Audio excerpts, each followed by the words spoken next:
Is it raining?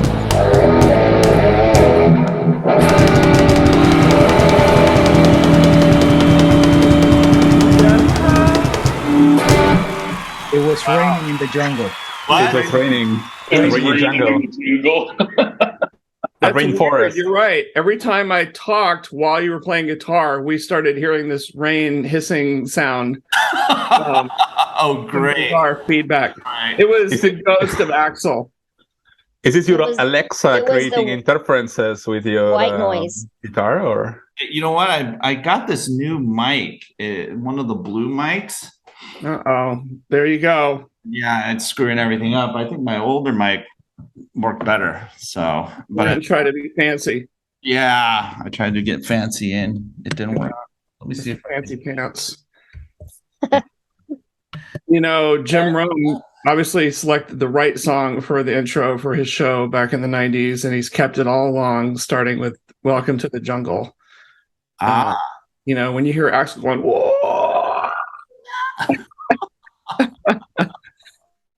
Funny story, unrelated to IoT, which is probably 3/4 of what we do on the show anyway. When I was on the submarine, when you're new to a submarine and you're a noob, you're not qualified in subs and everything else, they make you do all kinds of stuff that kind of sucks that you do to the new people on board. So like you have to live for a few months in the kitchen, in the scullery. And so you are waxing decks, stripping decks, serving meals, cleaning, and living back where you wash dishes. So I washed a lot of dishes. But the real reason I said this is I remember there was one other guy in there with me, and he sounded just like Axl Rose. And so he would start singing Welcome to the Jungle and stuff like that. Or he thought that Live and Let Die was actually written by Guns N' Roses.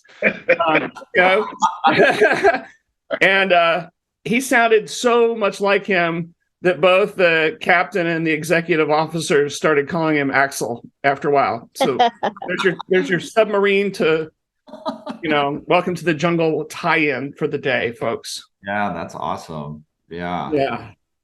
Well, welcome to Coffee Talk, everybody. Yeah. Am I the only one that prepared a few turkey-related IoT factoids? If I am, I'm going to leave it alone. Pretty much. Go for it. How can you tease us like that, David? You got to tell us what the hell what are you talking about? Well, here because IoT is about efficiency and solving business problems. Actionable data. Yeah, we've heard that before. Yeah. So look, in the 1930s, right, a turkey farmer needed about 105 pounds of feed to raise a 21-pound turkey. Mark, that's what, like 9.8 kilos for you. But today, a farmer can raise a 45-pound turkey with the same amount of feed. And while I have no data to back this up, I am sure turkey farmers all over Minnesota owe this to the Internet of Things. So you're welcome, people. Wow. Yeah. Do they have the Internet of Things in Minnesota? They do. No, but jokes aside, there's we've all had fun IoT conversations in the farm, but the jokes of a turkey escape detection, that's a real conversation, right? You don't want to climb over the fence. Keep the other animals out. Good old feed monitoring. There's quite a bit of that, and we're festive, and we're not going to save too many turkeys this week. But at least we're going to IoT some to death. Yeah. Yes. You didn't pardon the turkey? Come on. You put smart tags on the turkey? Yeah, David is vegetarian. He only eats seafood and vegetables. Plenty of seafood. Yeah. Yes. Yeah. No, actually, I heard a similar project with pigs here in Spain. So actually, it's interesting because it's IoT and machine learning. Mm-hmm. So it was about installing microphones on the pig farms, and then in the different places where they had the cages with the pigs, and then hearing the area or the section when the pigs were coughing or sneezing, they were putting on their food like medicines or or antibiotics or whatever to that specific section instead of to everyone. Yeah. So that was one of IoT machine learning most successful project I've heard on this area here. Well, congratulations. That's the most successful IoT project in the world. We Well, might see, as well close up shop now. but- You can eat hamon better, right? When you I come was to thinking Barcelona. you were going to tell us some kind of dystopian story, like when the pigs didn't think anyone was around and the microphones, they started talking to each other. And they start to sing songs. Welcome to the jungle. yeah, Exactly. Exactly. Welcome to the farm. I also thought this was going to be turned into, an experience in Barcelona where you're at El Nacional, you just order like a quarter pound of jamon, and then they bring you a screen and they tell you, hey, that ham you're about to eat, I want to introduce you to Johnny, the pig, while he was alive. And you can hear the pigs going, but no, never mind. That I went another direction with that one. Oh my God. Wow. Yeah. Have you ever had This has regressed. Yeah. we're like surfacing all of our pork. Did you hit the record button? Yeah. Unfortunately. Yes, it's on, You unfortunately. need to hit the delete button on all of us. Hey, really liked Stephanie's videos she put out there on the interwebs. Very good. You didn't crash your truck or anything while doing it. So No, that was a Web3 recording. Oh, well, What? How do you know? Because I was I have to moving. leave now. I've got principles, and so I'm out of here. Web3, whatever. Yeah, I mean, At least you The didn't say it meta was a recording. metaverse recording. Oh God. remember, everybody, elevate our kids, donate. Come on, let's not just talk about digital. Exactly. Yes. Seriously, it's like, hey, let's talk about digital divide. And digital divide's so important for us. And it's like, okay, well, where's the charity part of it? This is the opportunity. I mean, That's right. put put a little bit of money where your mouth is. I mean, this is It's so Or- frustrating. I see all these people that like the post. I'm like, if you're gonna like it, you should be donating right. $10, $100, something. And you're like, no donation is too big. Right. No, That's right. there you go. Maybe we should do a live auction streaming. Yeah. What are we gonna auction off? Yeah. Rob. Rob, Yeah. he is available. I can mow your lawn or wash dishes or something. So yeah. How much? How much for the guy? Oh my God. I'll come over and help your kids with Spanish homework. Yes. See. There you go. Donate. Yeah, exactly. How Yeah. about Yeah, but hey, speaking about that application, I mean, one of the things that you hear about all the time, especially with smart cities, is that gun detection thing. Yep. And we had another mass killing. I mean, I hate to bring it up, but it's been ridiculous. It's just. But I mean, the gun. Even in that case, in Chesapeake's case, though, Leonard, they were there within 2 minutes. The cops were in Walmart within 2 minutes. So a gunshot detector would not have made it any less timely for someone to attack. But I mean, for the city, like the city of Atlanta, they have gunshot detectors on telephone poles that Georgia Power runs on, and they work. But it's more of a statistical thing. It's not necessarily a response thing. That's a really freaking good point, though. It's you can have that technology, but what at the end of the day, it's the efficacy. I mean, what kind of benefit does it bring to the status quo, right? Well, but in the future, when we have the precogs who are predicting future crime, right? We'll be good to go because it needs predictive maintenance, doesn't it? Right? It does. But that's what With matters. a digital twin, yeah. Yeah, it is. Oh God, really, Mark? You had to bring that crap up again? But you're right. It's like you compare that to a smoke alarm in your house. It goes off and you run like hell to get out. Gunshot detection goes off, but there's still a lag time before the police can arrive. And depending on the city you're in, Cops might be busy. But that's because they still have human intervention, right? I mean, Yes. essentially, what really should happen is the gunshot gets detected, camera turns on in the locale that the gunshot was within, very close proximity, and you need object detection. I'll say object detection because there's a body that's there, so you get this locale, and then you get the action. All of this should happen like bang, bang, bang. Is the action like the drones just drop in right away? Like, Yeah, you know that Bill's releasing the robotic dogs with the AR style mount and the mini grenade launcher. It's they're happening. coming. Yeah. Boston Dynamics must be cleaning up on those dogs. That's crazy. Innovation. I mean, think about all these great ideas that are coming out. But hey, Bill, I mean, you're right. It's like if there's, let's say that the sensor detects a gunshot in a proximity. I mean, it can send out a warning to the folks in that area, right?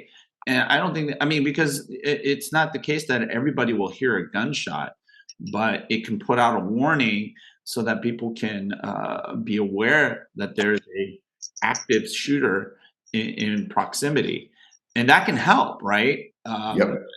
And so okay, so we just shot down Steve's poo-pooing of the idea of gunshot detectors, and we might actually have an innovation here that could be helpful, or at least the mindset.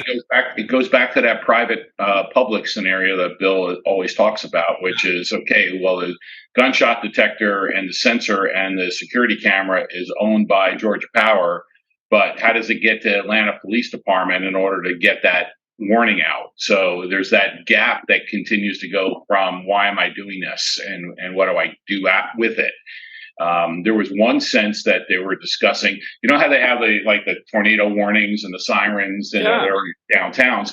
There was a thing of where, Leonard, taking exactly what you were saying, if that gunshot detection was in a 3 square block area, and they would activate an alarm in that area, and then the public was complaining about it, like, I don't want to hear that freaking siren, blah blah blah. There was a gunshot.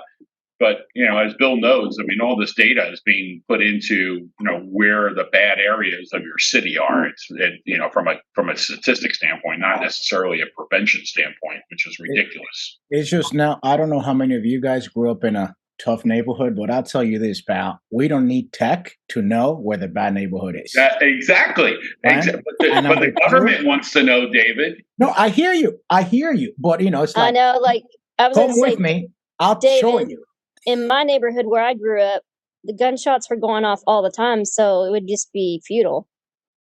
So that's a different problem, because I bet you in Barcelona and most parts of Europe you don't have. I think I never heard gunshots. So no, in LA it would happen nightly. Right. It could be a celebration. They're just shooting in the air. what? Happy birthday. The thing about it is that nothing is done about it, because that's the way you live.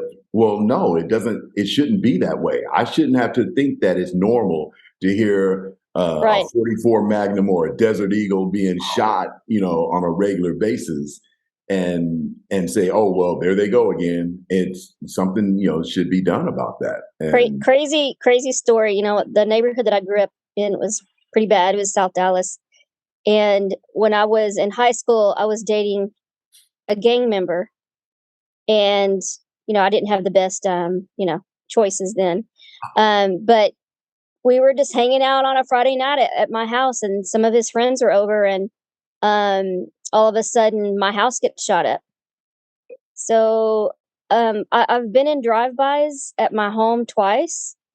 I lived in neighborhoods where it was just, if there was a celebration or a holiday going on, you can bet that the gunshots are going to be going off all night. Forget the fireworks, but I have such personal stories with all of that stuff. And now where I live, if you hear gunshots going off, it's hunting. So it's a completely different atmosphere and different environment. I always knew you had street cred, Stephanie. I always know. This just validates it. I really need to. I started a book. I need to finish the book because It's a lot of story. There's a lot of stories that have Wow. happened. David, you should give her a blue validated sticker thingy next to her name. $80. $80. Black I Friday sale. say now with Twitter, like it's going to have the opposite effect. That it's no longer going to be like a good thing to have the blue whatever icon next to your Twitter account. It's now going to be a bad thing. So I'm like, I'm just going to stay completely I'm never paying for that crap. Someone pointed out that I'm paraphrasing here and I'll butcher it up, but 44 billion apparently could buy you a handful of Premier League teams, couple of NFL teams, and couple of Major League Baseball teams. And makes more business sense than yeah. You could write a check to every American or whatever. You could write checks to everyone. We would all be better check off. For you, check could have been the next Oprah. You get a check. You get a check. You get a check. Look under your seat, everybody. It's just out of control. But I'm still in the platform. Leonard, did you leave? No, not yet. You're talking about Twitter, right? Twitter. Yeah. Twitter. I'm going to. I mean, I haven't invested a lot in it, and I've always thought it's a trash platform. I'm not going to leave. So. I'm not leaving. I'm just. Why do I have to cancel everything? It's going to live or die or whatever. It doesn't matter what I do. So yeah. It's just that, quite honestly, it's not even a valuable platform for me. And Elon, all I get is like a bunch of ridiculous, nonsensical tweets from Elon. And I mean, is that really? I don't want to stick around for that. It's always been valuable for me. It's been valuable for me because I share a lot more information through Twitter than I do LinkedIn, and so I get a lot of interactions business-wise. From that, but I guess everybody has like a primary platform that they do most of their conversations or communications. And Leonard, yours clearly is LinkedIn. Yeah, and I've never invested in Twitter.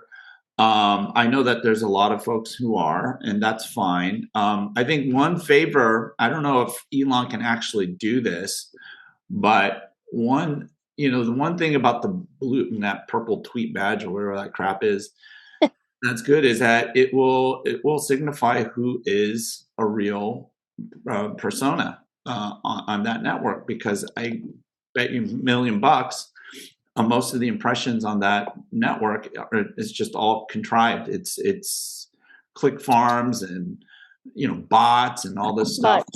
It'll give advertisers a real view into the quality of this network. And the risk though is that there's so much fake stuff on there that it'll just implode. Like I think most of these platforms will, because the actual value of the impressions, I think they're just way overpriced. It's like crypto, just way overpriced. People pay that CPM, the price of that CPM, just because somebody's told them that, hey, you get a lot of engagement, but is that engagement real? And so I don't know. There's a chance that Elon will shoot Twitter in the foot, but then he can also bring a lot on the back end, on the ad tech side or the digital advertising side. He might be bringing a lot of sobering truth to the table, but it could be very damaging to a lot of influencers on either Facebook or any of these these platforms that don't really curate their community, right? Mm. And then, so how does he make his $40 billion back? He doesn't. Somebody lent him the money, Bill. It wasn't his money. He said it wasn't his money. I think out of the 44, there's 13 billion in restructured debt, but still someone, debt loan. I don't know, man, but we were, I think a couple of episodes, the thing is, this is inconsequential. Like that's the thing. There's just no consequences when you have this kind of dough. As simple as, I don't know, like us doing something around our house. Like it's just no consequence. So but David, he had to go get it from somewhere, right? Some financialist, somebody. somebody wants their money back, I would think.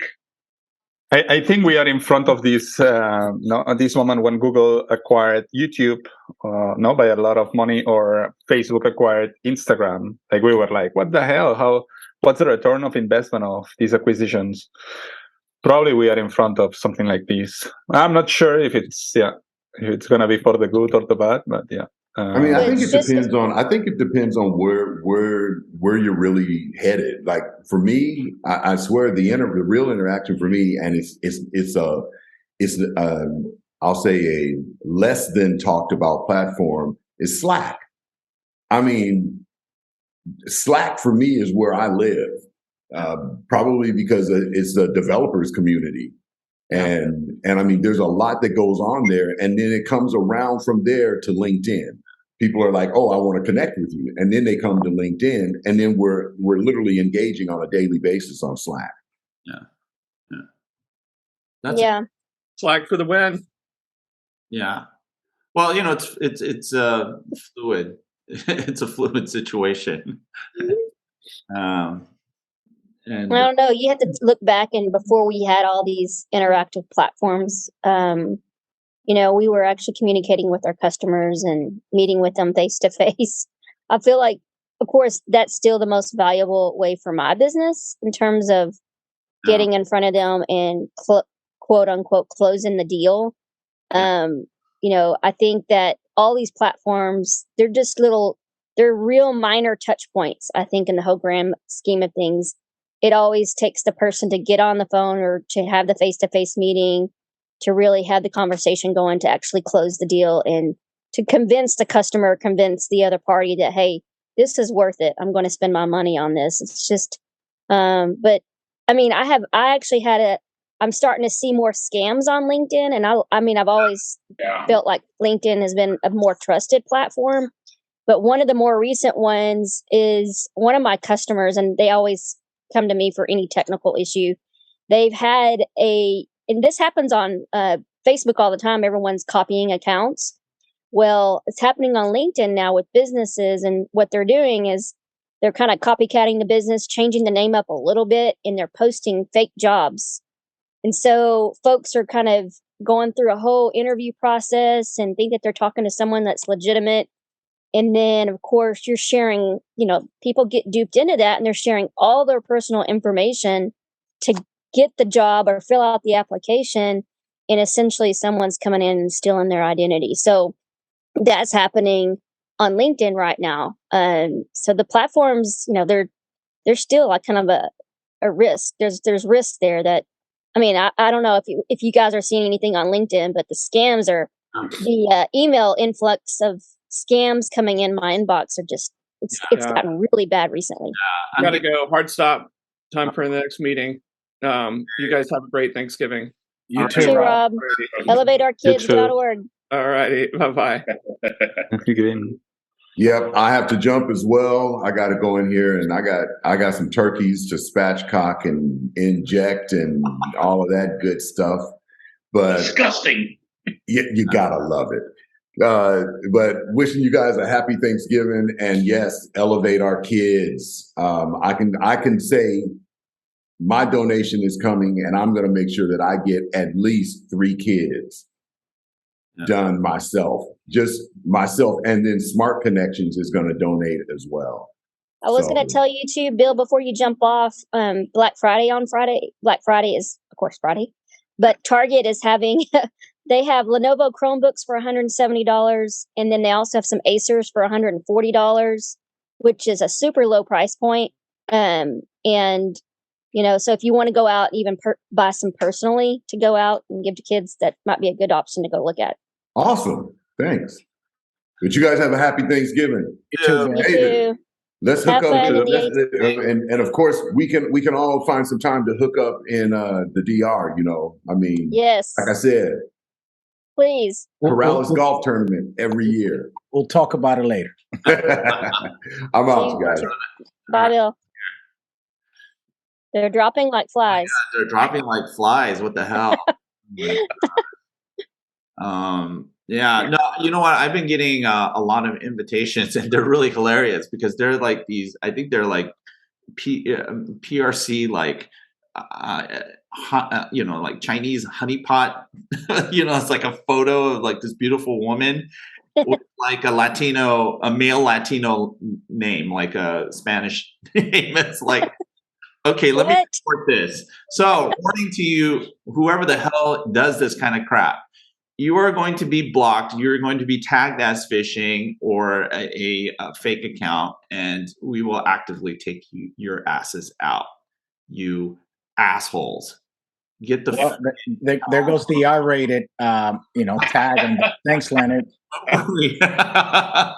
Hey, look, you know what? I think most of the planet will agree with me. I mean, it's just, no, we don't want to waste our time with this crap. And any platform that makes it easier for us to report and then expel these types of participants in these networks, I think is going to be the winning platform. You know what I'm saying? And that's why I'm saying Elon might have something in that regard, but given the nature of Twitter in its current state, I think it's going to deflate that network. But if he does the right thing, he can reconstitute it with a lot more integrity than everybody else. And so that, as much as there are people who naysay and say all this crap about him, he's obnoxious as hell.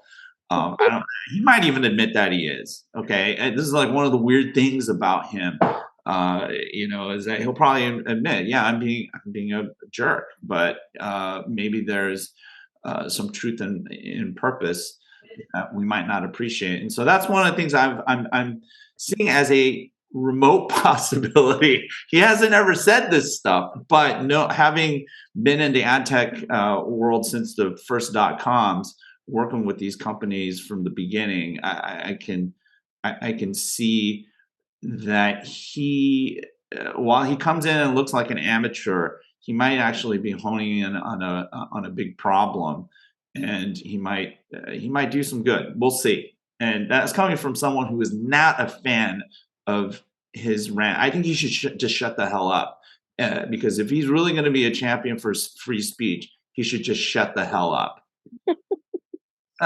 Seriously, he's obnoxious, and he's not doing anything to support the messaging and positioning of what he says he intends to do. Before long, they're going to start a campaign for brown bag lunches for these kids that now lost out on $1 million a month in free food.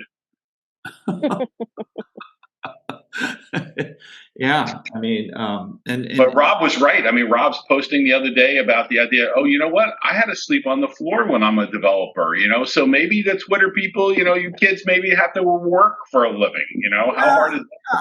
I mean, and that's the thing about the App Store taxes as well, or what they call fees. It's like, look, do you understand what it was like? And we've talked about this before, but remind folks, the reason why Epic is losing is because these quote unquote platforms, you don't get to participate in them for free, because if you look at it from a marketplace perspective, the tools that they provide, the channels that they provide, those would cost you at least 30% of your business if you didn't have those things, if you had to go through Safari. And by the way, the people that trash Apple, I mean, I know that I sound like a big Apple advocate, but the thing is that we also need to remember that Steve Jobs, he was a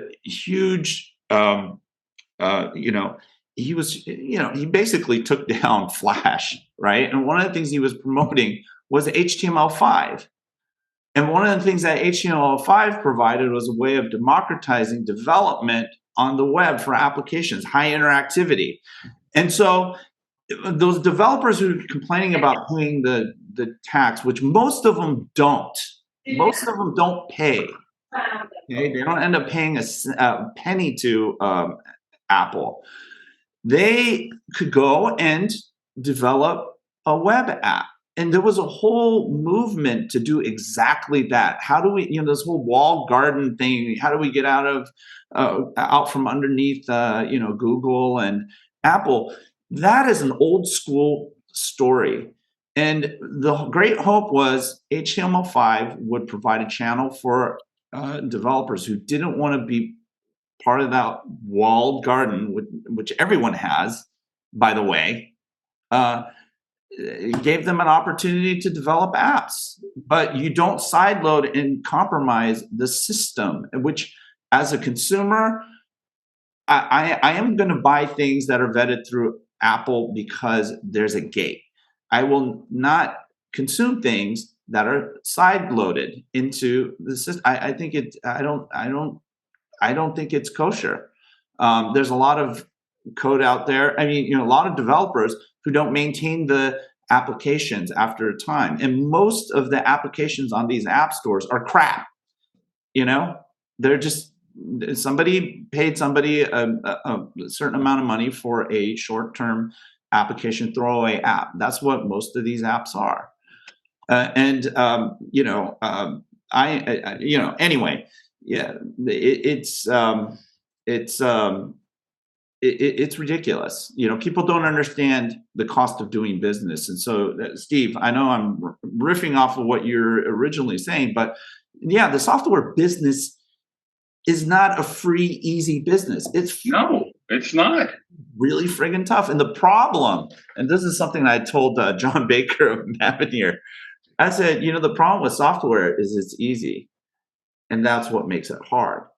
Because anyone can do any of this stuff, especially open stuff. You can build any of these software platforms very easily. And you can go to AWS or Azure or whatever, and then scale out a SaaS offering. But the thing is, if everyone does it and it's so easy, then it's really hard to differentiate yourself in the market. But on the other hand, hardware is really hard. But if you kick ass in hardware. All right, Leonard, do you serve on the board of Silverwood Partners? No. No. We get, like a few of us do, but we get their. They give us. I think it's every week we see a list of where all the money's going, for Series B rounds and some of the other investment movement. And you can kind of, if you just look at that every week, which I do, and I kind of study where the money's going, and what kind of company and what industry that they're in. It's about 85% software or as a service related, a lot of entertainment industry, education industry, business is not so much, but more, so I'd say it's kind of spotty, but most of it's entertainment and education related platforms. And there's just some finance sprinkle. I'd probably say that's third, finance or financial services. But there's not a lot on the industrial side. There's not a lot on the kind of professional services side. But that's where a lot of the movement is right now. That's where investors are putting their money right now. Gaming, VR, that meta stuff is a wave of it going on right now. Of course, I wouldn't be putting my money in that right now. But some of those platforms, those that are building out those competitions where it's nothing but gaming competition, those are doing really well. But outside of that, that's where a lot of the movement's going, is on the software side. I don't see a lot of hardware based investments with those reports. Now, those reports are limited in terms of what they're putting out, but it is kind of a good gauge to see what's happening out there. You got to a point, Stephanie, where I wanted to get today, because next week is Sensor Innovation Week, and I'm on the panel next week around sensors. And you talk about not a lot of investment in hardware, and we can't seem to get sensor costs down to a reasonable number, whether it's on LoRaWAN, whether it's on NB-IoT or CAD-M or anything else. The sensor prices are still expensive. And I think that you're right that the investment's not there, but damn, we got to, in order for mass IoT to happen with sensors everywhere, these numbers have got to drop somehow, and no one seems to be wanting to capture that part of the market. Yeah, I remember talking to the Qualcomm folks, and that was one of the things that they kept talking about was not necessarily the sensors themselves, but the chipsets that they're starting to see movement down, so they can see that the light at the end of the tunnel, where we could get to a place where it's way more affordable to for us to reach mass IoT. But we're still moving in that direction. It's not at the level where we need it to be.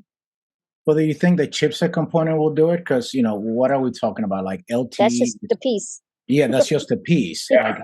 I was trying to think like the jump or the drop, I should say, from once LTE started getting cheaper, like eventually it was just like, oh, it's $3 less than what it was. But $3, if you already thought that the sensor itself was expensive, even at scale, that you might still find it expensive. So, Steve, is it a thing that, and I'm not saying hardware is not expensive, but is it that the problem is that the sensors are expensive, or that the business case is not there to justify the purchase of the sensors, like chicken or the egg? Yeah, I'm not sure. I think the demand is there, David. I think that when you start to look at LoRaWAN and you look at some of the technologies around how to get to sensors at homes or MDU business or, any kind of apartments or small buildings, their sensor business is still there. I mean, restaurants still need to have a sensor inside a refrigerator and a freezer and leak sensors and all these other stuff. But, again, I'm not going to pontificate about some of these things, but I'm coming out with a new company called LoRaWANSuperstore.com, which will be an e-commerce program for LoRaWAN sensors and products. Yes, I did it, Leonard. Yes. And I'm getting pricing now. And so what we're doing is we're going to be putting these kits together with 4 sensors or 6 sensors or 8 sensors for the SMB market to put in with a LoRaWAN program. I can't get these freaking sensors down under $25, $30 a piece for LoRaWAN. Yeah. I mean, it's insane. So when you look at a restaurant, are they going to spend $200 for a kit of 4 sensors to manage their refrigeration sensors? Refrigerators and freezers, and I think that that is an issue that we have across the board, trying to get to the next level. I mean, when you look at Things Industries and you look at some of the LoRaWAN public networks like Helium, I mean, these guys are not going to increase their HNT valuations unless they put more sensors on their miners, and the average person is not going to spend $200 for 4 sensors for their home or their dorm room. No. So. Well, we just roll it into the monthly fee, and by the time year 3 comes around, it's like $9,000. That's right. Listen, that's right. And I'll give you the link, David. You can, if you want to sign up for $9,000, I'll take your cash, baby. All right. But the weird thing is, though, it is a lot of it is perception. What am I paying up front, and what am I paying per month? And we consumers have already been duped, and sometimes this happens in the business marketplace as well. Is they're rolling in the hardware costs so they can get a return on that in some monthly recurring fee, and they're going to get their money back. Yep. It's the companies that figure that out and price very creatively, where from a B2B like sales perspective, they feel like they're getting a good deal, where we're not even at a point though where anyone feels that we're getting a good. Everyone knows this is expensive. And so that's the theme is this, if I'm going to scale this, an SMB, there's probably different buying characteristics and behaviors and perceptions that come into play. But these larger corporations or branches that have multiple locations, it's all they see is dollar signs right now. Right now we're in the middle of an economy that says, as a huge question mark, we don't know what's happening. What's going to happen? But it is tough. You take Steve Cannon's example last week. Look, if you go to a restaurant and you save the one time, right? You save $8,000 worth of perishables or whatever it is, and you go, okay, I saved $8,000, and this thing a year will cost me, call it $600. It's like it's an incredible ROI, right? But at scale, there's just going to be some bean counter that has never seen the inside or the side or the refrigerator, and it's just going to go, well, what's this? $600 a year. How many outages have you had? Oh, well, only one. And and then they want to peel that stuff back. and that happens. But Stephanie, with creative pricing, and I think of some companies are doing it pretty well because I get bombarded with all sorts of stuff on Instagram. There is a dietary supplement which I shall not name, but apparently it cleans your insides, and I love their pricing because it's like, hey, if you buy it one time, is this much, and if you buy a 3-month subscription, is this much, and if you do a 1-year subscription, is this much, and we're not going to charge your credit card. Where it's like, it's super straightforward. How much do I want to pay? And I think the same applies for rolling the price of hardware into a monthly fee and custom. And then the opposite, but also the opposite happens, like where there was some game, I'm not going to mention the game because it's been a disastrous year, that I needed to watch, and I could only watch it on ESPN Plus. Well, I paid the $9.99, a month, and then canceled right after the game. So that mentality there is, okay, I had my outage, I'm done now, I'm canceling, and I might disinvest in it later. So many folks are reactive. Well, yeah, but no. Look, I did the same thing with the YouTube TV for the playoffs of baseball, this past October, and then I ended up forgetting it. So they got paid for me. But here's the thing. If done correctly, the folks that are giving you something for nothing, this freemium thing, this should be calculated into the business plan. So if you're the user, you came in, you took the free trial, and you abandoned it, that's okay because you got a taste of it, right? And they basically incentivize you to have a taste. Now you know what the content is. Now you have an account. It's just that the next time it's going to cost you. Unless you do what Leonard and I do, we have 87 ghost email addresses, and we just keep doing it because we like the pain of remembering fake passwords. But hey, what do I know? And see, that's how a lot of these networks get those really high active, subscriber numbers. It's you. It's your fault. A bunch of redundant. I'll tell you right now, I have at least more than a dozen accounts in my name. So. Oh yeah. That's the only way to go. That's the real number. Yeah. See. Yeah. Fun. It's sad. And you look at network failover too, David. I mean, when you look at how many people have bought network failover, Cradle Point routers, and all those other things, and how often is your internet going down in your restaurant? 2 times a year, 3 times a year, and you just spent how much money on that service? Yeah. The hardware, the managed service to manage something that's doesn't need to be managed because I don't have an outage. Yeah, right. Man, it adds up. And again, it's so different when you're talking to a small business owner. Like I have a small restaurant with 4 tables versus I'm Starbucks, right? And I have this. It's and there's just no comparison. And the reality is, if the end customer is not seeing daily value out of this thing, it gets put on the chopping block when things get tight. I mean, that's egress ingress. It's super simple. And you know what? Imagine now that you have this sensor and a fridge or in a freezer just to discover if something is malfunctioning on the freezer, so you don't lose that food there.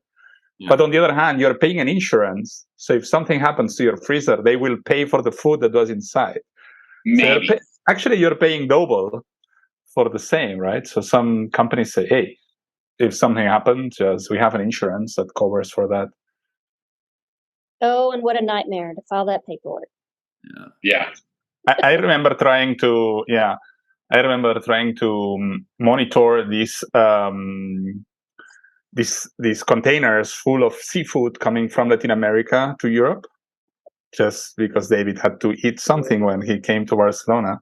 No, but they were like full of $10 million seafood inside a container, and that needs to go 20, 30, 40 below 0 degrees Celsius.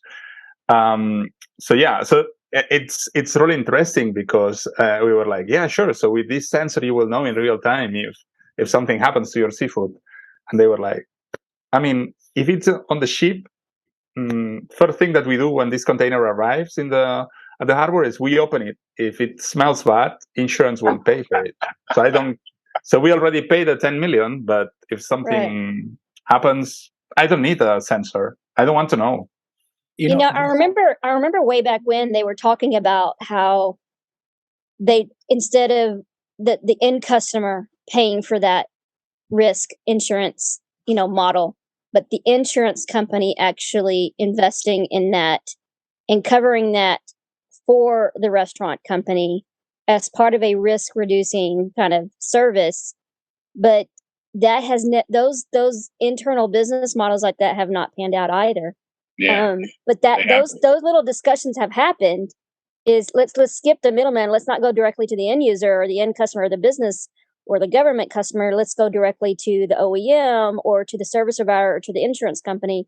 And those, I think the only one that you've seen that is with the automotive market where they've, the buy here, pay here. But other than that, you just haven't seen that happen. Yeah. The insurance companies have dabbled, as you know, in the IoT space, but not to the point of where it's prevalent and everywhere is, it's being accepted anywhere. Yeah, I mean, has anyone heard anything new about Relayer?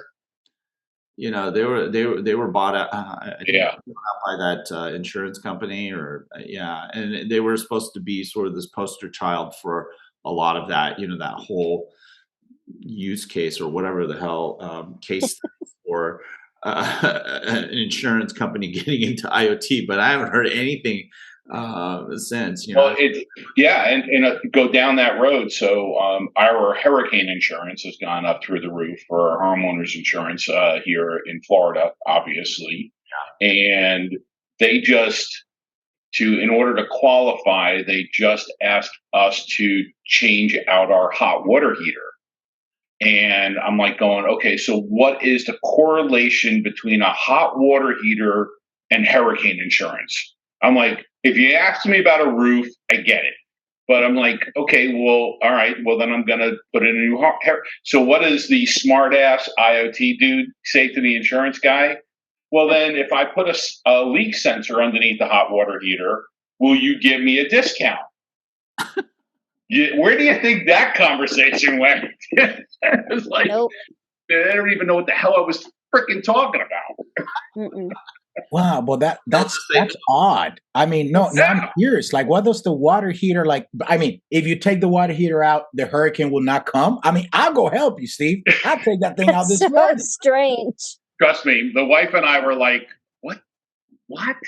Okay, great. Here's another $1,800 for a Rheem hot water heater with no sensors."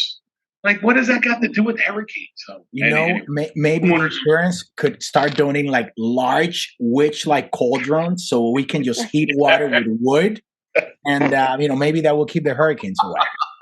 That or they want us to ride the floating hot water heater down the street back to the intercoastal. That really doesn't make. I mean, no sense. None of it does. I mean, that's why when you sit there and you talk to the insurance guys and you go, what is my incentive to sensorize my home if it's not going to reduce my insurance? Oh yeah. Why would I do that? I mean, so this is actually an interesting question because what those of us that probably have read too many insurance disclosures about whatever from time to time, we like to believe that they are pricing the premiums according to the risk that they are underwriting, right? That's straightforward. Therefore, if they can be better informed about the thing that they're insuring, there could be some flexibility in price. Except, to Steve's point, when you present such opportunity, and they're going don't know about that. I mean, you're right, and maybe it's the service. It's the wrong person you're talking about. You maybe need to talk to the actuary professional, the underwriters developing those risk models. Yeah, I mean the underwriter. I mean we live on a slab in Florida, and obviously the piping is breaking, everywhere in Florida, the copper piping that's underneath the slabs. And so I had to have a repipe where the piping for the entire house goes up through the ceiling now with PEX piping. And I go to the insurance company. I said, okay, well, my pipes are leaking. So I would like you to be preventative. It's going to cost $10,000 to redo the house. I'll split it with you because if I don't do anything and the house floods, you're going to pay. And they go, well, no, we don't do any of that. I'm like, oh, okay. So you're incentivizing me to not repipe the house and have a flood so that you can pay for new floors for the house. Yeah. You're talking to a wall. You know what? Here's the problem. Using their company, I'm too freaking logical sometimes. The equation is pretty simple, but you have to factor in the dirty laundry, element into all of this. Risk is revenue. Right. That's it. I mean, risk is revenue, and there's very few occasions where proactive or predictive stuff is actually going to lower cost for. It's like. That's why you don't necessarily see a lot of these insurance companies going bonkers about autonomous vehicles because they know. You have too many. You only have 1% of vehicles on the road that are autonomous, surrounded by a bunch of crazy people that drive like crap. How safe is that? I put on autopilot in slow traffic, and I had so many nutty drivers, even driving at like 5 miles per hour, that made my car, which is a Tesla, behave erratically. And so I turned it off. I was like, oh my God. That's scary. Yeah. When I let go the wheel of my 2002 Honda Civic and it just goes to the right, I realized two things.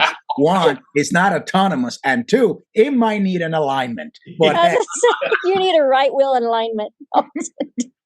So and so the insurance companies are probably well ahead of the thinking. They might actually be the canary in the coal mine for a lot of these IoT ventures, because they look at risk and they look at it from a very different way than what we assume. We think that, they're going to do it for the greater good. It's like, well, no, high risk equals big premiums, and they're top. Now, if the government came in and did some kind of mandate or something, just like they did with solar and all that, which puts the insurance agencies to give rebates and all that, that was driven at the federal level to the insurance agencies to the consumer. But that was good government. Yeah. Yeah, and then how about intelligent highways? No one wants to take the 5G scenario from 4G scenario and the latency, and then I'm not going to insure the car as much. Dirty laundry. Yeah. Dirty. Because if you look at the new study that came out from 5G AA, I looked at it, and it looks great, but then when you think through what we just talked about, it's like, no way. No way. Technical solution, but there's so much dirty laundry here. It's like not even funny. So that's kind of like, those are the problems I have to work through. It actually has nothing to do with technology. Right. Well, and then you look at and then you look at 5G for intelligent highways and for autonomous vehicles in cities, and the carriers don't want to put small cells in. They just want 5G on the macro site. So how the hell are you going to manage these cars without a CBRS, micro site scenario? So, how do you ensure that? Just run magical Ethernet to the. Now that's a business I'd invest in, David. Relay system. Smart roads. But yeah, it's like really. We see, this is the thing. We say, hey, you need to focus on solutions and stuff like that. We're not saying that because it's something that's easy. It's actually hard, right? So, but everything else doesn't move the ball. But Right. Have the solution focus and you can execute on it, you design stuff, you clear some of this dirty laundry, then you can actually make something happen. And I think that's where, I think one of the things I love about our conversations is that we help folks think through, or at least I'm hoping that we do. I mean, it does help me to think beyond just the technology and look at, okay, how do we actually architect structure and talk through what a solution would look like that would actually, number one, be valuable, number two, be viable and valuable. And that's freaking hard. It's not easy, and so, Well, with the superhighway thing, in however that manifests itself, I won't believe it until things are being done for the trucking industry. Yeah. If there's advances in that, I think everything else, the consumer, our vehicle, magical stuff, then it will happen, because that's where the money is. We've got an incredible amount of labor shortage for professional long haul truck drivers today, and most of the commerce, once stuff arrives on on our shores, is being put on a truck, more than rail. So but it's a different use case. Every truck needs a human there to load and unload all the materials. You're not wrong, but in Steve's comment of having like this intelligent highway for all vehicles, my thing is that the money is in the transportation industry, and if those guys go autonomous on our intelligent highways, then the rest will follow, because that's where the business case will be. Yeah, and there are quite a few companies on the in the autonomous semi-truck industry. The equipment, the automotive space is advanced there, but the infrastructure is not there. That's right. I mean, how many of these companies have tried to really do it on LTE? Right. I mean, right? They can't do it. And so until there's a ubiquitous 5G on every interstate in the U.S., it's just not going to happen. I mean, Steve, wouldn't you just put like a nice, like big chunky blade server on each rig and do it like on basically your on-premise computer, so that you don't hit the guy in the Prius and me on my little bicycle? Sure, but is that an investment? Is there an ROI on that one? That's the whole thing. Well, if we ask Walmart, if they woke up next Monday and they had their entire fleet was autonomous, they will be, I think they would, be coming on here, IoT Coffee But Talk. I don't think doing it on a blade server or an edge computing box inside a truck without 5G connectivity is going to help. I just don't see it. You're trying to create some capabilities in some of the least dense areas in scenarios, and right. It doesn't scale. Yeah. Here's the thing that will kill everything. Here's the dirty laundry bit. Who's going to pay for it? And when we talk about corporations paying too much in taxes. We have states providing like just ridiculous incentives for corporations so that they can land them in their state. Who's going to pay for this? Because you know what? When you look at our roads, the beatings that the roads take are not from passenger vehicles. They're from these large trucks. I learned this from a trucker that I met in the Yukon. You should see the highways. Should see the highways in Texas where all the fracking set up throughout the state, and how horrible the highways are as a result of those trucks that have just torn them up. And then the individual is going to pay for that. The consumer, I mean, come on, give me a break. But you know that we're the ones that pay the most in taxes, right? Federal, state, whatever, or you don't even have state. How are you going to pay for the fact that in these long haul thoroughfares, it's commercial that does most of the damage and probably will use most of the But I can't help but to be cheeky. But Duke, we still had roads in Rome from like 431 BC. And I get it. It's cobblestones and they're not even. I get it. But like the road still there. Yeah. And we can't figure it out, man. Come on. And I get it. They had horses and carts. I get it. But come on. Come on. I mean, the Netherlands, the Dutch have it right. The road gets broken up.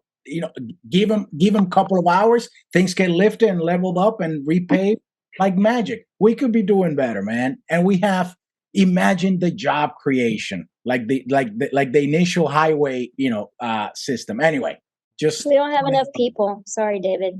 Okay. Well, and you go talk to Pete Buttigieg. He'll tell you exactly what he's doing on the highways. Hey, all right, we gotta. Geez, this is a really long one. Anyway, oh yeah, it is. We gotta close it. Wants to take us out? I'll do it then. Take it. Oh no, ladies first. You do it. Yes. I'll take us out because we have some good messaging here. So, of course, check us out at iotcoffeetalk.com. We are on the intranets, the Meta, and the Web3. We're everywhere. And guess what? We're actually on all of these streaming platforms now, thanks to Rob Tiffany. Thank you, Rob. Yes. And before you log off, before you finish your November, Giving Tuesday is next Tuesday. And we need you to give to elevateourkids.org. We have our big donation drive. We would love your support. And no donation is too big, right, Leonard? Too big? Too big. Anything else? Any other sign-offs? No, just happy Thanksgiving to everyone and everybody that continues to support this programming and everything that we talk about and puts up with our craziness. Happy Thanksgiving. Happy Thanksgiving. Happy Thanksgiving. Thank you, everybody. Yeah. Cheers. Bye. All right, guys.